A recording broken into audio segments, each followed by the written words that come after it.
I'm afraid, Madam Deputy Speaker, it's the Labour Party, it's the Lib Dems, it's the coalition of chaos. Recently, I've been thinking, does Suella Braverman really believe in the things she's saying, or is she just moral grandstanding?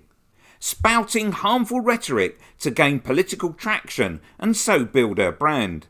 It's the Guardian reading, tofu eating, wokerati, dare I say, the anti-growth coalition. It's difficult to know because perhaps she does believe it, but is also using it to gain publicity. Is a practice whereby vulnerable white English girls being pursued and raped and drugged and harmed by gangs of British Pakistani men. My own belief, though, is that her speeches are performances because she lacks any real sincerity.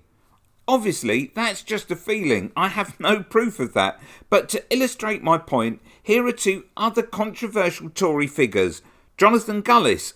In places like Smallthorne, where we sadly see scumbags who fly tip their filth in our community. And Lee Anderson. Villagers that are upset that, overnight 200 or 300 young men have arrived and they're saying things to young girls. And now, when you look at Jonathan Gullis, he's really angry. That is just stuff that's written in Conservative Central Office for backbench MPs to spout no along sorry with their to veterans, ministers. Mick. Okay, so no now, sorry to I veterans. don't want this disruption. Fine. I don't want people to be good to know veterans inconvenienced, and I want a settlement to this dispute. I think he really does believe in what he's talking about. Rightly or wrongly, for whatever reason, he's the real deal. Anderson, on the other hand, I believe shares some of Gullis's beliefs. Cheap and nutritious meals on a budget.